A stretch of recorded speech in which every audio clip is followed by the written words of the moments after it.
Assalamualaikum warahmatullahi wabarakatuh. Nama saya Nurun Nisa, Fakultas R, NIM 203830222035, Prodi Perbankan Syariah DIN Madura.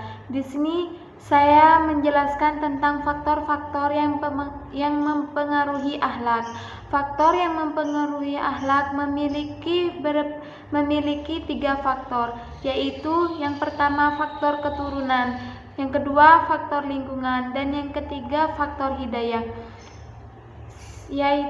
Yang pertama yaitu faktor keturunan. Faktor keturunan berangkat dari aliran nativisme yang meyakini bahwa perkembangan manusia dipengaruhi oleh pembawaan yang diterima dari orang tuanya. Sedangkan pengalaman lingkungan tidak berpengaruh sama sekali. Tokoh aliran ini adalah Arthur Theophanes. Menurut aliran ini, seorang yang mempunyai bakat yang tinggi dalam musik, maka anaknya akan menjadi pemusik yang handal juga. Hereditas dapat diartikan sebagai pewarisan atau pemindahan biologis, karakteristik individu dari pihak orang tuanya. Hereditas berkaitan dengan teori gen-gen yang menerangkan adanya spesifik genes yang berasal dari kedua orang tuanya. Gen-gen ini tersimpan dalam kromosom. Yang nomor 2 yaitu faktor lingkungan. Faktor lingkungan adalah yang dipengaruhi oleh aliran empiritisme adalah kebalikan dari aliran nativisme. Tokoh terkemuka aliran ini adalah John Locke. Bahasa utama aliran ini adalah tabuka rasa.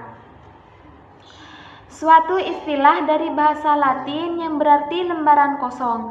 Terdapat pendefinisian lingkungan yang dilakukan oleh Wasti Soemanto, yaitu lingkungan sebenarnya mencakup segala material dan stimuli yang berada di luar individu, baik yang bersifat fisiologis, psikologis, maupun secara sosio-kultural. Dengan demikian, lingkungan yang mempengaruhi akhlak seseorang terdiri dari 1. Lingkungan keluarga. Lingkungan keluarga adalah lingkungan pertama dan utama yang mempengaruhi akhlak seseorang, karena dalam keluarga pembentukan dan pembinaan akhlak dapat dilakukan. Yang nomor 2, lingkungan sekolah atau pendidikan formal. Lingkungan sekolah tempat dilaksanakan proses pembelajaran oleh guru. Terdapat 3 istilah yang memberikan ciri khas dalam implementasinya, yaitu sebagai berikut. Kata pertama yaitu taklim, terutama sekali dikemukakan oleh Muhammad Rashid Ridha, yang mendefinisikan sebagai suatu proses transmisi berbagai ilmu pengetahuan pada jiwa individu tanpa adanya batasan dan ketentuan tertentu. Kata kedua yang digunakan dalam pendidikan Islam adalah tarbiyah. Kata tarbiyah dirujuk dalam satu kata rabba yarbu tarbiyah, yang berarti berkembang berdasarkan ayat Al-Quran surat Al-Rum ayat 39. Dari akar kata ini, pendidikan Islam dapat diartikan sebagai upaya menumbuh kembangkan potensi yang ada pada anak didik. Yang nomor 2, rabba yurbi tarbiyah, yang berarti tumbuh atau nasya'a dan menjadi besar atau dewasa. Yang nomor 3 yaitu rabba yarubbu tarbiyah, yang berarti memperbaiki, merawat, memelihara, memperindah, memberi makan, mengasuh tuan, memiliki, mengatur, dan menjaga kelestarian.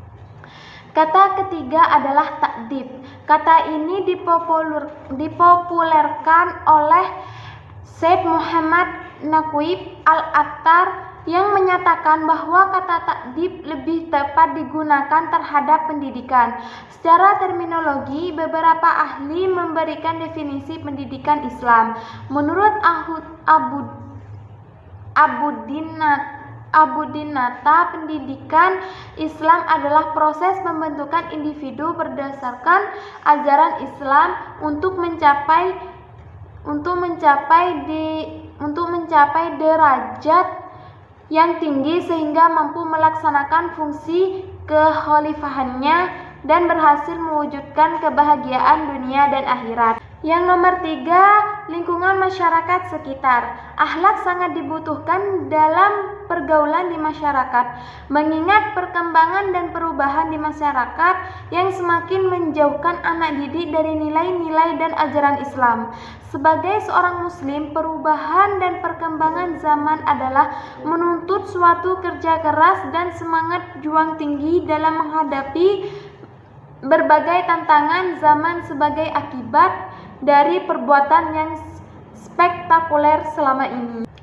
Alvin Toffler, seorang futurolog, membagi perubahan peradaban manusia dengan 3 gelombang. Yang pertama, peradaban agrikultur sebagai kelanjutan berburu dan berpetualang yang dimulai ribuan tahun yang lalu. Yang kedua adalah gelombang peradaban industrial, sebuah perubahan peradaban dari pertanian ke industri.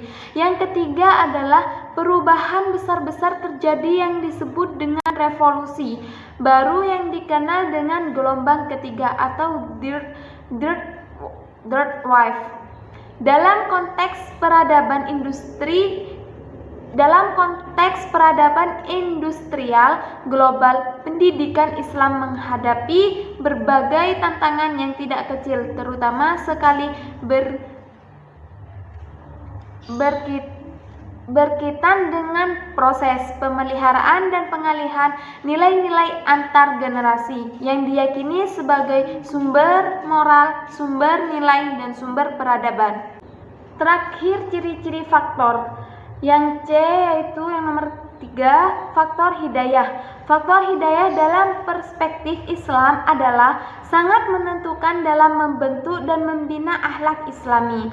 Hidayah merupakan petunjuk ke jalan Allah yang hanya diberikan kepada yang dikehendakinya. Dengan demikian, hidayah merupakan otoritas dan kewenangan Allah. Pembelajaran kepada kita bahwa hidayah adalah kewenangan dan otoritas Allah, dan Allah secara otoritatif akan memberikan hidayah itu kepada siapa saja yang dikehendakinya. Itu saja yang saya jelaskan, kurang lebihnya mohon maaf. Wassalamualaikum warahmatullahi wabarakatuh.